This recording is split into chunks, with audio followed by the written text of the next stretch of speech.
Hello student, welcome back to the S academy Nashik. और आज के इस वीडियो में हम यहाँ पर देखने वाले हैं केमिकल इक्वेशंस।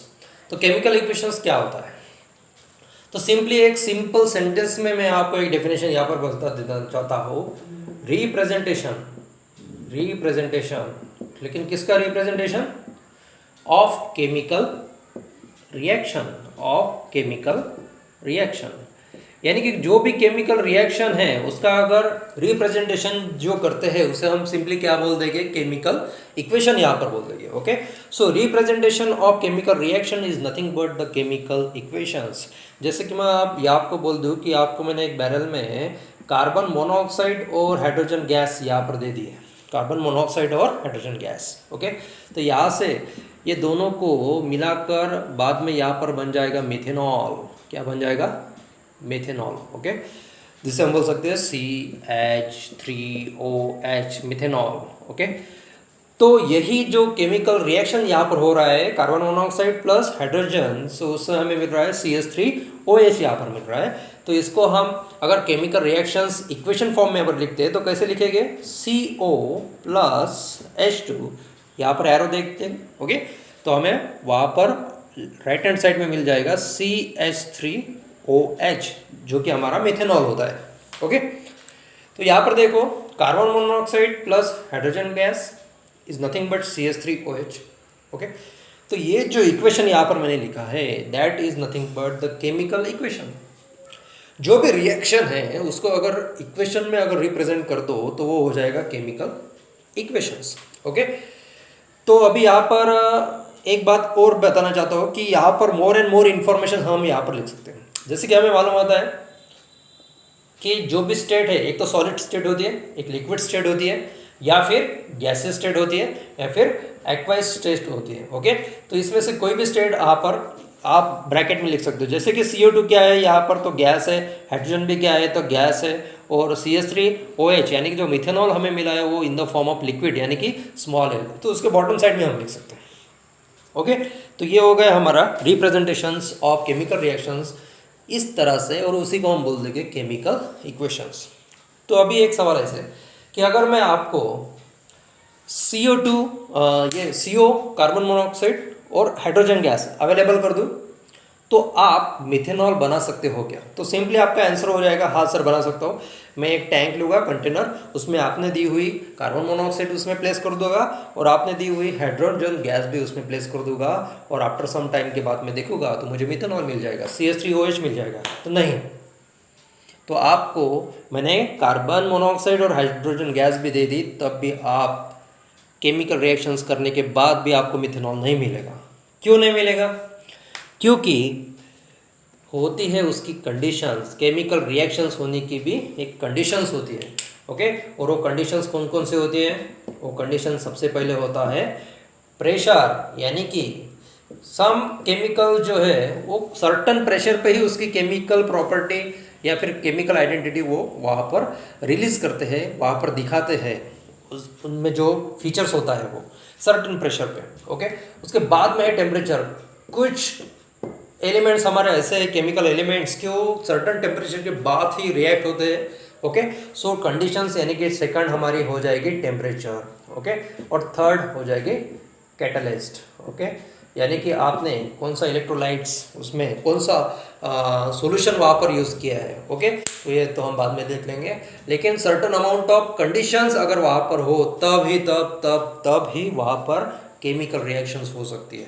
ओके, तो यहाँ पर ये जो केमिकल रिएक्शंस मैंने आपको फॉर एग्जांपल्स में दी है, CO यानी कि carbon monoxide plus H2 hydrogen gas, तो ये 340 ATM यानी कि एटमॉस्फेरिक प्रेशर, यानी कि 340 एटमॉस्फेरिक प्रेशर जब होगा तब जाकर यहाँ पर CO2 और CO प्लस H2 रिएक्ट हो गए और आपको मिथेनॉल मिल जाएगा, यानी कि CH3OH यहाँ पर मिल जाएगा। ओके, तो ये समझ में आ गया basic definition of the chemical equation. Representations of the chemical reaction is nothing but the chemical equation.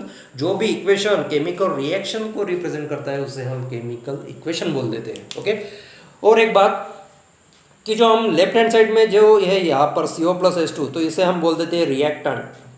जो भी रिएक्ट हो रहे हैं उस एलिमेंट्स को हम बोल देंगे रिएक्टेंट्स, और रिएक्ट होने के बाद जो केमिकल थर्ड न्यू प्रोडक्ट हमें मिलता है तो उसे हम बोल देते हैं प्रोडक्ट। ओके, तो ये बोल देंगे राइट हैंड साइड को जो हमें थर्ड आउटपुट मिलता है उसे हम प्रोडक्ट बोल देंगे, और जो प्रोडक्ट जिससे बना होता है नंबर ऑफ एलिमेंट से उन सब को हम बोलते हैं reactant. So CO is the reactant, hydrogen is the reactant, but CH3OH is the product. तो यहाँ पर ये हो जाएगा प्रोडक्ट। ओके, तो ये समझ में आ गया होगा। ओके, सो और इस तरह से ये रिप्रेजेंटेशन उसमें होगा। अभी next topic, balancing of chemical reactions, सबसे important topics. And same exam में आपको इसमें अभी जो मैं टॉपिक यहाँ पर पढ़ाने वाला हूँ उसमें से एक क्वेश्चन कंपलसरी आपको आने वाला है, और थोड़ा इजी भी होता है। क्या है? बैलेंसिंग ऑफ केमिकल रिएक्शन, यानी कि केमिकल रिएक्शंस आपको दिया हुआ है लेकिन आपको क्या करना है, वहाँ पर बैलेंस करना है। तो देखो अभी जो हमने केमिकल रिएक्शन दिया था, कौन सा केमिकल रिएक्शन देखा था? CO यानी कि कार्बन मोनोऑक्साइड रिएक्ट हो रहा था H2 हाइड्रोजन गैस से, और आफ्टर 340 एटमॉस्फेरिक प्रेशर हमें यहाँ पर मिल रहा था CH3OH। ओके, तो यहाँ पर आप कार्बन एक एलिमेंट से, बाद में ऑक्सीजन है और बाद में हाइड्रोजन। तो हमारे 3 एलिमेंट्स यहाँ पर अवेलेबल्स है। यहाँ पर आप देख सकते हो CO और H2 क्या है? रिएक्टेंट है, तो हम बोल देंगे इसको रिएक्टेंट साइड में एलिमेंट कितने हैं, और राइट हैंड साइड में जो हमें मिल रहे हैं उसे हम बोल देंगे प्रोडक्ट। तो प्रोडक्ट में क्या है वो बोल देंगे। ओके, तो देखो कार्बन रिएक्टेंट साइड में कितने हैं, तो देखो कार्बन रिएक्टेंट साइड में कितने हैं? एक ही है। ओके, वही कार्बन प्रोडक्ट साइड में कितना है? सिंगल है। तो बैलेंस हो गए। जितने एलिमेंट्स रिएक्टेंट में है उतने ही एलिमेंट्स हमारे प्रोडक्ट में होने चाहिए, उसे हम बोल देंगे बैलेंस इक्वेशंस। ओके, जैसे सीसो हम खेलते हैं। ओके, ऑक्सीजन, यहाँ पर ऑक्सीजन तो सिंगल है लेकिन वहाँ पर ऑक्सीजन कितना है? सिंगल ही है सर। हाइड्रोजन्स, तो यहाँ पर देखो हाइड्रोजन हमारे 2 है रिएक्टेंट्स में, लेकिन हमारे हाइड्रोजन यहाँ पर 3 और 1 कितने हो गए? 4 हो गए, लाइक दैट्स। तो कार्बन से केमिकल रिएक्शंस बैलेंस है, ऑक्सीजन से बैलेंस है, लेकिन hydrogen is not balance in reactant as well as the product reactant में हमारे हाइड्रोजन बैलेंस नहीं है। तो इसे जब बैलेंस करना होता है तो हम बैलेंस कैसे करेंगे? तो देखो ये जो रिएक्शंस है यहाँ पर देखो, एक तो आप रिएक्टेंट में +2 करके ये हो जाएगी 4, तो बैलेंस हो जाएगी 4, यानी कि आप रिएक्टेंट में बोल दो ऐड करने को। तो ऐड कैसे करोगे? ऐड ऐसे नहीं करना है 2 to the 4, देखो यहाँ पर 4 गए, वहाँ पर भी 4 गए, ऐसे नहीं होना है। जो भी आपको ऐड करना है वो कंपाउंड में ऐड करना है। ओके, तो ये हो जाएंगे हाइड्रोजन के 4 मॉलिक्यूल्स एट रिएक्टेंट, और उतने ही प्रोडक्ट में हो जाएंगे। ओके, तो देखो अब हाइड्रोजन भी बैलेंस हो गए, तो इसे बोलते हैं हम balancing of the chemical reactions. Okay, बाद में और एक एग्जांपल लेते हैं, सेकंड वाला।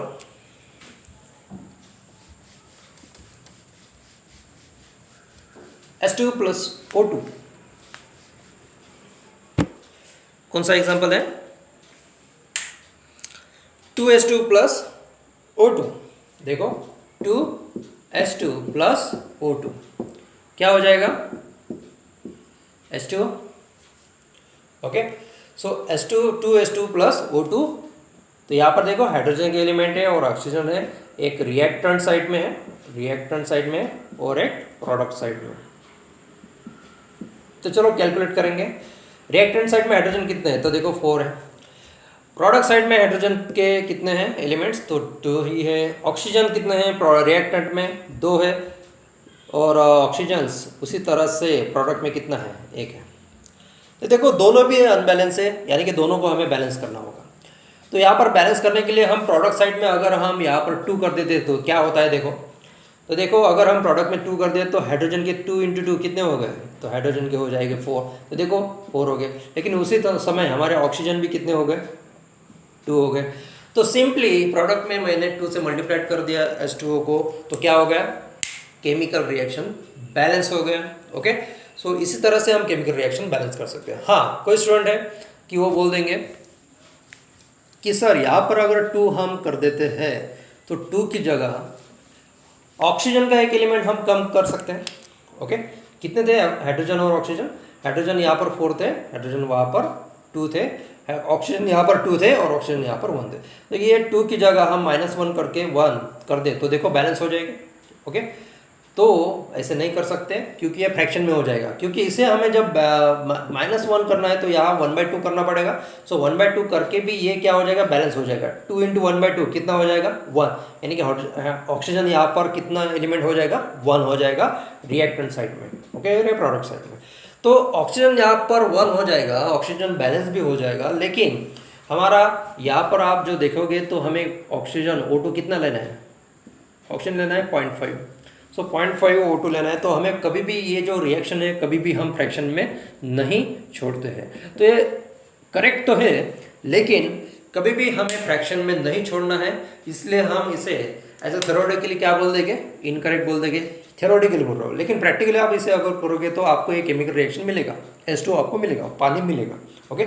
लेकिन आप थ्योरेटिकली इसे फ्रैक्शन में नहीं छोड़ना है, क्योंकि ये 0.2 बहुत ही छोटा यूनिट हो जाता है और उतना छोटा यूनिट में हमें ऑक्सीजन नहीं मिल पाता है, ओके। सो इसलिए हम नंबर्स में लेते हैं, तो इसलिए 1/2 नहीं करना है, एक आपको याद रखना है, लाइक दैट, ओके।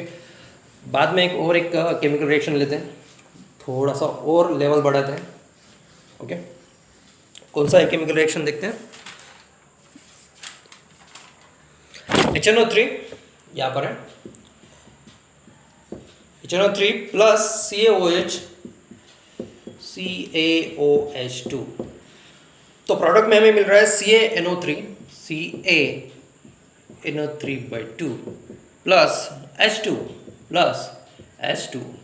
तो ये केमिकल रिएक्शन है, तो देखते हैं बैलेंस करना है, तो पहले देखते हैं कि अनबैलेंस है या नहीं। तो देखते हैं सबसे पहले रिएक्टेंट में हाइड्रोजन है, नाइट्रोजन है, ऑक्सीजन है, बाद में क्या है, कैल्शियम है, Ca। रिएक्टेंट साइड, और ये हो जाएगी हमारी प्रोडक्ट साइड, लाइक दैट्स, हो गया reactant product side, like that's. इस तरह से हाइड्रोजन रिएक्टेंट में कितने हैं, तो यहाँ पर देखो हाइड्रोजन 1 ही है, यहाँ पर हाइड्रोजन 2 है, यानी कि रिएक्टेंट में हाइड्रोजन कितने हैं, 3 हैं, ओके। उसी तरह से नाइट्रोजन यहाँ पर 1 है, नाइट्रोजन तो नाइट्रोजन भी 1 ही है। जो नाइट्रोजन, हाँ हाइड्रोजन कर देते हैं, हाइड्रोजन यहाँ पर 3 है, तो प्रोडक्ट में हाइड्रोजन कितने हैं, तो यहाँ पर 2 है और सिर्फ 2 ही है, ओके। नाइट्रोजन यहाँ पर सिंगल है, नाइट्रोजन यहाँ पर कितने हैं, तो यहाँ पर कितने हैं, तो यहाँ पर नाइट्रोजन हमारे 2 है, ओके। बाद में देखते हैं ऑक्सीजन यहाँ पर 3 है और यहाँ पर 2, 3 और 2 कितने हो जाएंगे, 5 हो जाएगा, 5, ओके। और ऑक्सीजन इस तरफ से अगर देखते हैं तो 3 2 6 और 1 यहाँ पर कितने हो जाएंगे, 7 हो जाएंगे, ओके। कैल्शियम रिएक्टेंट में कितना है, सिंगल है, वही कैल्शियम हम अगर प्रोडक्ट में देखते हैं तो कितना है, सिंगल है। यानी कि सिर्फ कैल्शियम ही एक ऐसा एलिमेंट यहाँ पर है जो रिएक्टेंट और प्रोडक्ट दोनों साइड में क्या है, बैलेंस है, ओके। तो बैलेंस यहाँ पर कैल्शियम है। तो देखो हमें हाइड्रोजन, नाइट्रोजन और ऑक्सीजन को क्या करना है, बैलेंस करना है। तो चलो सबसे पहले हाइड्रोजन को बैलेंस करते हैं। हाइड्रोजन रिएक्टेंट में 3 है, हाइड्रोजन रिएक्टेंट में यहाँ पर 1 और यहाँ पर 1, 3 है, ओके। और वहाँ पर कितने हैं, हाइड्रोजन 2 है।